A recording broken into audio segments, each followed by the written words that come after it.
Preposition at, throughout, except, ahead of, behind, इन सभी prepositions का use हम कैसे करते हैं, किस तरह के सेंस के लिए इन सभी प्रीपोजिशंस का यूज किया जाता है, कैसे हम इनको सेंटेंस में यूज करेंगे, सेंटेंस का कंडीशन क्या होगा जहाँ पे इस तरह के प्रीपोजिशन का यूज किया जाएगा। अगर आप नहीं जानते हैं इन सभी प्रीपोजिशंस के बारे में कि इन सभी प्रीपोजिशंस का यूज हम कैसे, किस सेंस के लिए और किस तरह के सेंटेंस को बनाने के लिए करते हैं, तो कोई बात नहीं, मैं आपको इस वीडियो में इन सभी प्रीपोजिशंस के बारे में वन बाय वन करके बताने वाला हूं।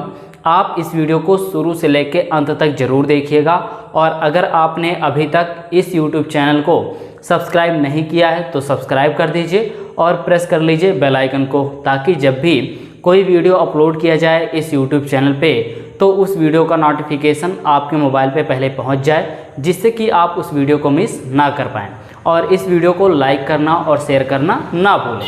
चलिए हम अपने प्रीपोजिशन की तरफ चलते हैं, देखते हैं at, throughout, except, ahead of और बिहाइंड, इन सभी का यूज कैसे किया जाता है, किस तरह के सेंटेंस को बनाने के लिए इन सभी प्रीपोजिशंस का यूज किया जाता है। तो देखिए, सबसे पहले मैं आपको बताने वाला हूँ एट के बारे में कि एट का यूज हम कहाँ कहाँ पे किस तरह के सेंटेंस को बनाने के लिए करते हैं, सेंटेंस में क्या सेंस आएगा जहाँ पे एट का यूज किया जाएगा। तो यहाँ पे देखिए, सबसे पहले आपको बताया गया है कि एट का यूज आप तब करते हैं जब आपके सेंटेंस में कोई सटीक टाइम, सटीक समय मेंशन किया गया होता है, तो वहाँ पे सटीक समय के साथ आप क्या करते हैं, आप प्रीपोजिशन एट का यूज करते हैं। ये फर्स्ट यूज है। और दूसरा यूज क्या है, छोटे जगह के साथ यानी छोटे स्थान के साथ आप क्या करते हैं, एट का यूज करते हैं। देखिए, कभी कभी क्या होता है कि एक ही सेंटेंस में दो स्थान का यूज किया गया होता है, दो स्थान मेंशन किया गया होता है, पहला स्थान छोटा और दूसरा स्थान बड़ा। तो देखिए, जब स्थान छोटा होगा उसके साथ आपको एट का यूज करना है और जो स्थान बड़ा होगा उसके साथ आपको क्या करना है, प्रीपोजिशन इन का यूज करना है। ये सेकेंड यूज है एट का। थर्ड यूज क्या है, रात और दोपहर यानी नाइट और आफ्टरनून के साथ आपको क्या करना है, एट का यूज करना है।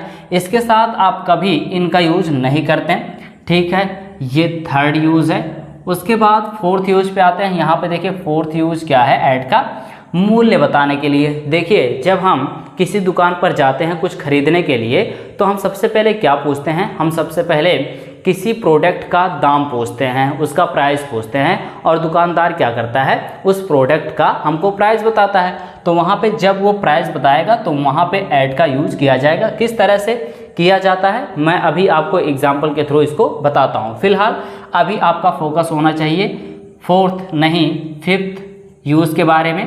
यहाँ पे देखिए, फिफ्थ यूज़ क्या है इसका।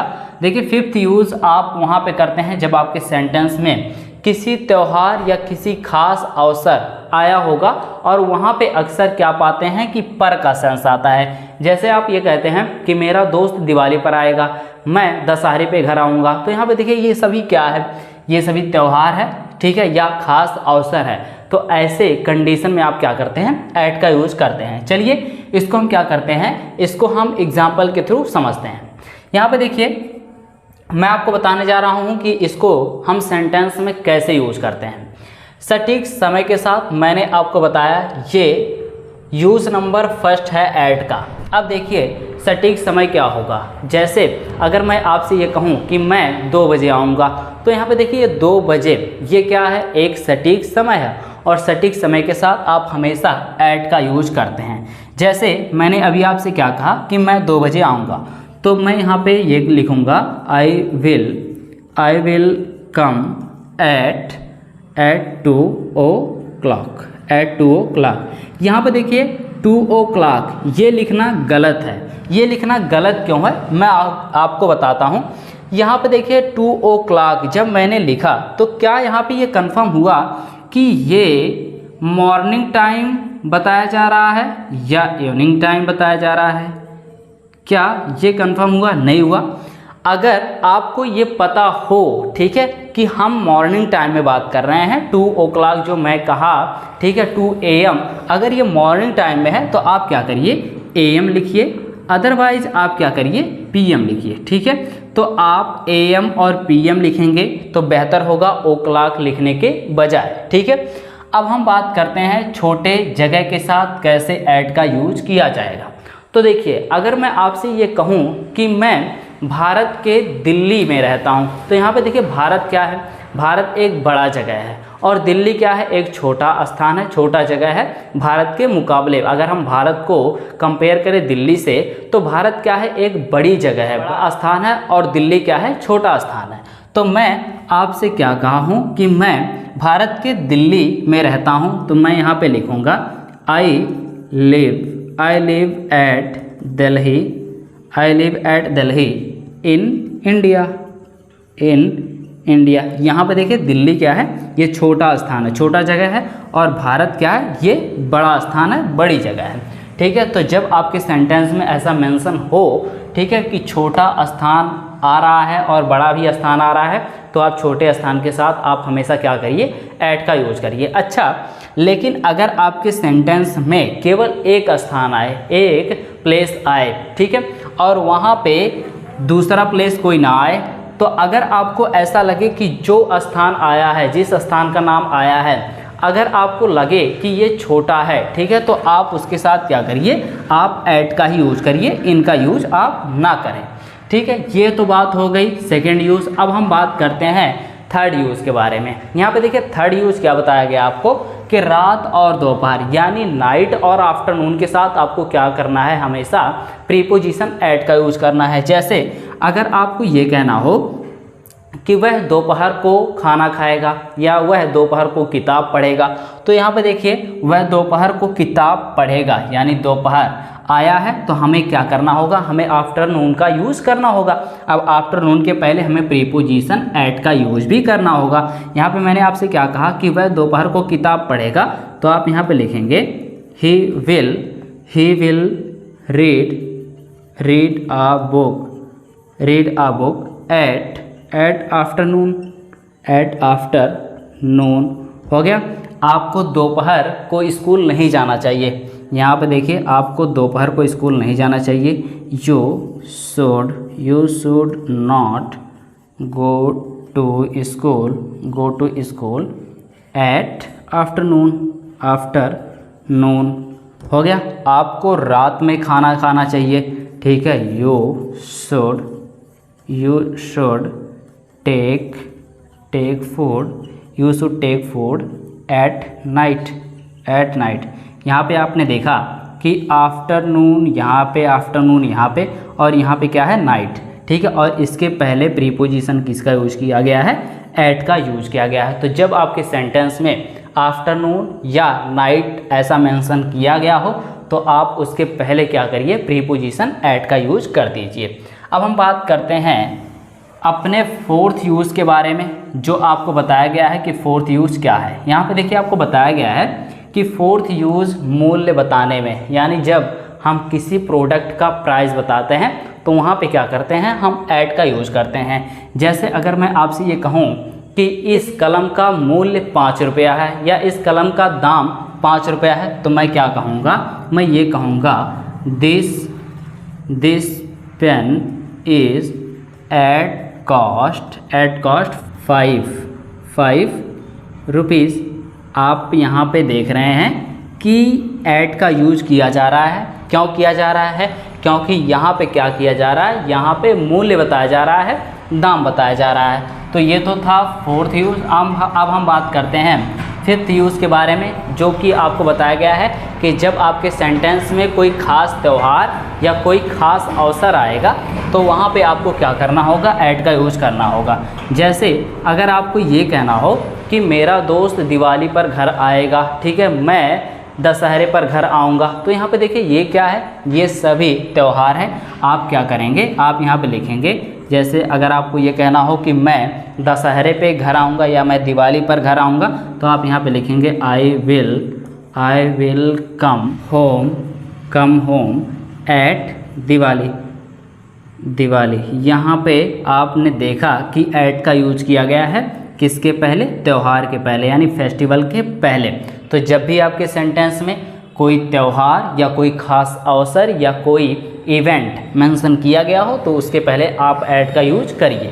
अब हम बात करते हैं अपने नेक्स्ट प्रीपोजिशन के बारे में। जो नेक्स्ट प्रीपोजिशन क्या है, थ्रू आउट। यहाँ पे देखिए थ्रू आउट का यूज हम कैसे करते हैं, किस सेंस के लिए किया जाता है। तो देखिए थ्रू आउट का यूज आप तब करते हैं जब आपके सेंटेंस में सारा या पूरा का सेंस आता है। जैसे आप ये कहते हैं कि मैं पूरी रात किताब पढ़ता हूँ, वह सारा दिन मैच खेलता है। तो यहाँ पे देखिए सारा या पूरा का सेंस आ रहा है। तो ऐसे कंडीशन में आपको क्या करना है, आपको थ्रू आउट का यूज करना है। जैसे अगर आपको ये कहना हो कि वह सारा दिन मैच खेलता है तो आप यहाँ पे लिखेंगे he plays the match throughout, यहाँ पे सारी throughout day हो गया। थ्रू आउट डे, वह सारा दिन मैच खेलता है। यहाँ पे देखिए थ्रू आउट का यूज किया गया किसके सेंस के लिए, सारा या पूरा के सेंस के लिए। अच्छा, आप सारा या पूरा के सेंस के लिए क्या कर सकते हैं, आप होल का भी यूज कर सकते हैं, WHOLE, या आप क्या कर सकते हैं, आप इंटायर का भी यूज कर सकते हैं। यानी जहाँ जहाँ पे आप थ्रू आउट का यूज करेंगे वहाँ पे आप होल या इंटायर का यूज कर सकते हैं। तो ये तो बात हो गई सेकंड प्रीपोजिशन के बारे में। अब हम बात करेंगे अपने थर्ड प्रीपोजिशन के बारे में, जो कि क्या है, एक्सेप्ट है। देखिए ये क्या है, इसकी स्पेलिंग क्या है, EXCEPT। इसको क्या बोला जाता है, इसको एक्सेप्ट बोला जाता है। अब यहाँ पे देखिए एक्सेप्ट की अगर हम स्पेलिंग देखें तो ये भी तो होता है एक्सेप्ट, ठीक है। इसका मतलब क्या होता है, इसका मतलब होता है स्वीकार करना, ठीक है। ये क्या है, ये वर्ब है। लेकिन अगर हम इसको देखें तो इसकी स्पेलिंग ज़रा देखिए, EXCEPT। जो प्रोनाउंसिएशन इस वर्ड का है ठीक वही प्रोनाउंसिएशन इस वर्ड का भी है लगभग, ठीक है। अब यहाँ पे ये क्या है, ये प्रीपोजिशन है, लेकिन यहाँ पे ये क्या है, ये वर्ब है, ठीक है। इसका मतलब होता है स्वीकार करना और इसका यूज किया जाता है के अलावा या के अतिरिक्त के सेंस के लिए। अच्छा, ये सेंस हमारे सेंटेंस में किस तरह से आता है, जैसे आप ये कहते हैं कि मैं यह कलम खरीदने के अलावा वह कलम खरीदना चाहूँगा। तो यहाँ पे देखिए मैं यह कलम को खरीदने के अलावा या खरीदने के अतिरिक्त उस कलम को खरीदना चाहूँगा। तो यहाँ पे आपको क्या करना होगा, आपको EXCEPT का यूज करना होगा और आप यहाँ पे लिखेंगे, ठीक है, कि I would like to